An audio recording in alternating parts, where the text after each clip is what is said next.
He is Ibrahim Traoré, a military leader, and today, I'm exposing the truth behind a deadline the world tried to ignore.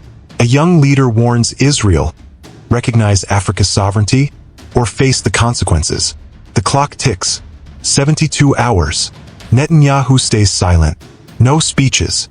No negotiations. No apologies. But when that silence finally broke, the entire world felt it.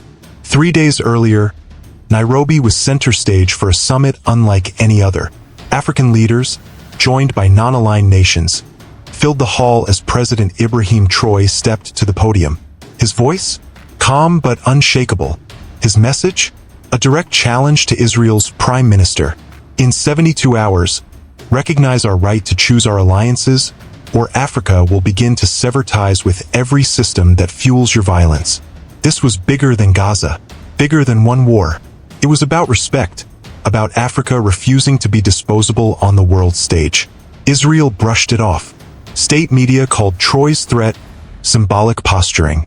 Western outlets barely noticed. Hours turned into days. The deadline closed in. And Traore? He said nothing. Until midnight, when the world finally heard his voice. No anthem. No celebration. Just a stark broadcast from Ouagadougou. Traore stands alone behind a microphone. His voice steady, almost calm. If our calls are ignored, we will not remain silent. Then, 3 announcements. First, every Israeli business interest in Burkina Faso frozen overnight. Banks, telecom, defense contracts gone. Second, a new continental summit, 15 nations uniting to form an alliance free from colonial pressure.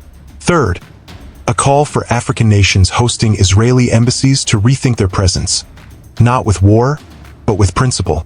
Our deadline wasn't a threat, Traore declares. It was a mirror, and now the world must look. The message spread like fire.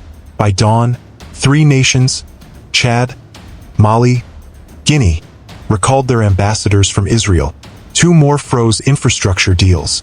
South Africa praised Traore's courage. But the real headline? The streets.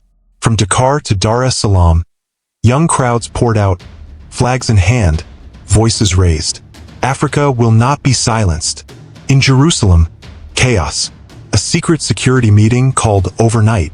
No cameras allowed, but leaks surfaced anyway. A voice recording, allegedly Netanyahu's, whispered through corridors of power.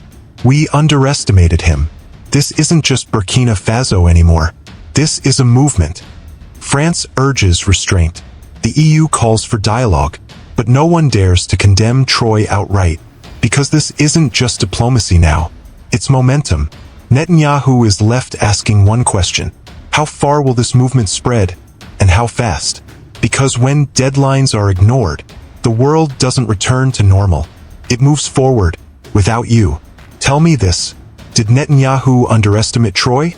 And if you were in Traore's position, what would you have done? Drop your thoughts in the comments. This isn't just politics. This is history in motion.